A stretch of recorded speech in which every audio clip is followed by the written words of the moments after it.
Hey guys, this is Echo Soundworks with ADSR, and you're checking out a production quick tip tutorial video.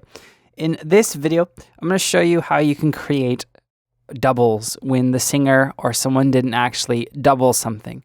Now, this is definitely geared towards vocals. You can also use it on monophonic synths as well. It's the same idea kind of applies, but there's a few ways that if you typically look this up, if you do like a quick Google search on how to create like vocal stacks or doubled vocals, you'll get the common things like delay, offset, flanger, chorus, that sort of stuff. Well, I'm going to show you how to do it in a truer sense of the form or of the word double. And it requires you to have some pitch editing application. I will be using the stock pitch editor in Logic for this video. I would typically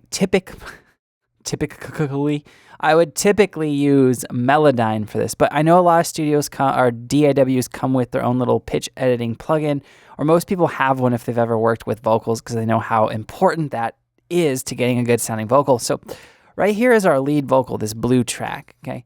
And we're going to play a snippet of this track real quick, and then we're going to make a forced double. You can see me through the smoke now. Got me feeling like I'm home now.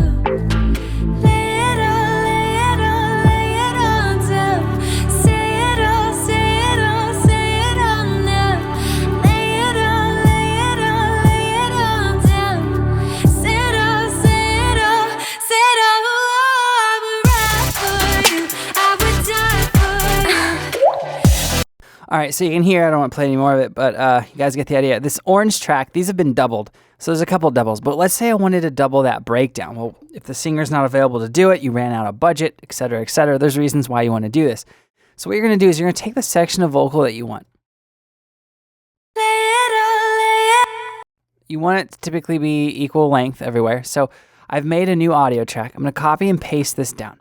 Now, you need to be able to do this. You just have to have a vague understanding of what makes a good double. When we just copy and paste stuff down like I just did, this isn't a double. It's just going to amplify the volume of the signal. Lay it on down. Say There's no difference. So when you actually double something like a guitar part or a vocal part, you're actually re-singing or replaying. Think about putting two microphones on an acoustic guitar. Most of you guys should know what an acoustic guitar looks like. Even if you're an EDM guy, you've all seen one, right? Well, a very common way to record acoustic guitar is to point two microphones at it, not just one. This creates a nice stereo signal, but it's nearly impossible to get the phase exactly the same. Meaning, if you put one microphone pointing at like fret 14 to 15 and one more at the neck or one more on the body, depending on how the guitar is being played or strummed, some sound is going to go to one of the mics sooner than the other, and you try to eliminate that. But as much as you try, you never really get it exactly perfect, and that's what creates that stereo image. Let's say you record a mono guitar part and you play it again, and let's say you're the best guitarist in the world. No matter how good you are, it won't be exactly the same, and it creates this nice, thick, lush effect. Now with vocals, obviously timing comes into play, pitch, vibrato, and format. Those are the main four things. Well, you can usually edit all four of those things with a pitch editor. So we're going to do that right now. Now Logic is analyzing the source material, and there it is. And first thing I'm going to do here, the nice thing about like Melodyne, for instance, is you can just ask it to move things around a little. But right now, what we're going to do here, these are doubles. So if I solo these two, lay it on, lay it on. they're the exact same. So what I'm going to do is I'm going to click on this track, and here's our information. I'm going to highlight everything. And now what I'm going to do is I am going to see if you've ever used this, you can see I have gain, I have pitch drift, I have fine pitch, vibrato, and format and pitch drift. So we're going to do fine pitch. I'm going to fine pitch these all up. Well, actually, let's undo that. So I'm going to do not select all. Let me mute this track as I do this. Do not select all. Just select some a little. And what you're going to do is you're just going to go through and you're going to change some of these by the fine pitch amount. And this is going to be working in a value of cents typically. And so it's going to be like creating just a little bit of a detune, right? And so some of these we just go through and change. I'm not going to go through all of them because there's quite a bit. but this will help create that slight variation that if you're just a few cents off tune from where you sang originally, you're a damn good singer, and this is just going to help create that thick effect. So let's just go through and do a couple more of these. And I'm just arbitrarily going up and down. There's no real science. So I'm not going to do the whole pass. We're going to go to like right there. That'll be enough to hear it. Okay, so let's unmute that. Let's solo that.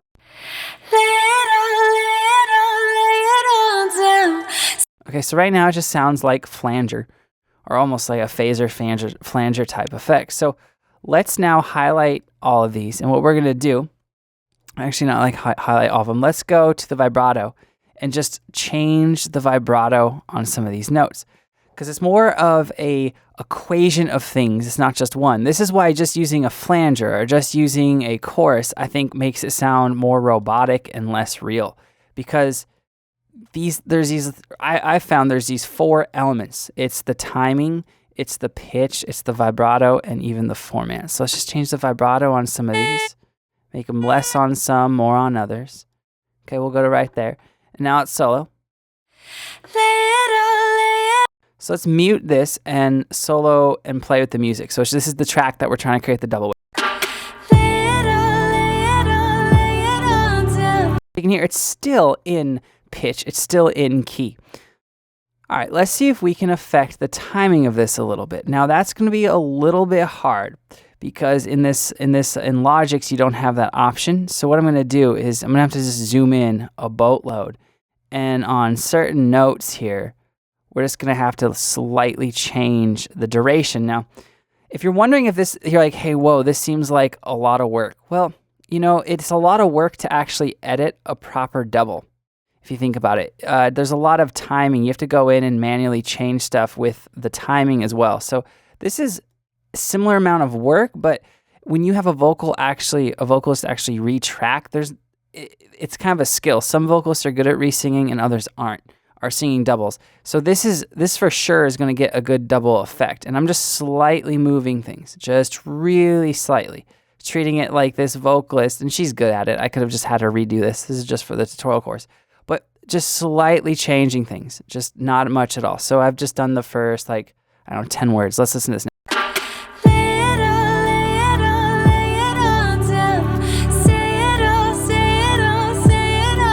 All right, so it still sounds good with just the lead and with as that acting as the lead. Let's bring it in with the main lead and play them together.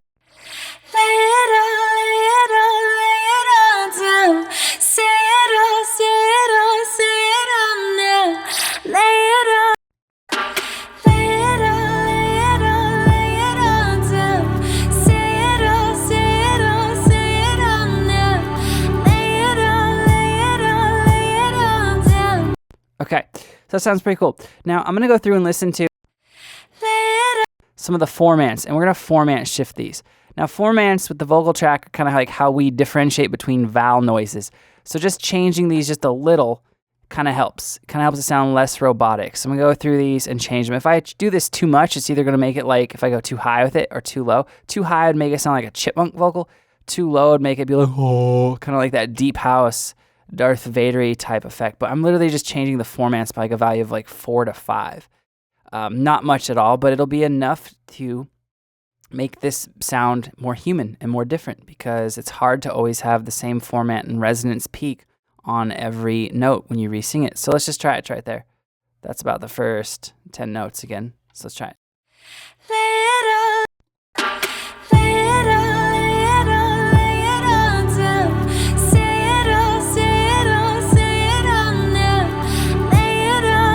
All right, so what I'm going to do this off camera, but you guys get the idea. I want to show you the finished result. I'm going to copy and paste this out.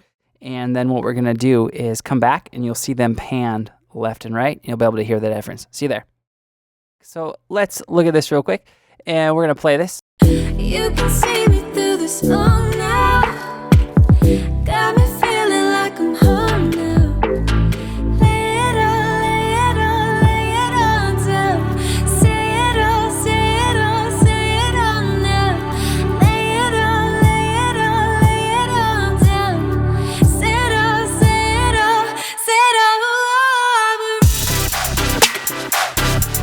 All right, there it is. So that's how you can create forced doubles, actually using the ingredients that make up the actual double effect if a vocalist was actually to re-sing it. If you guys have any questions or comments, post them up below and I'll get back to you as soon as I can.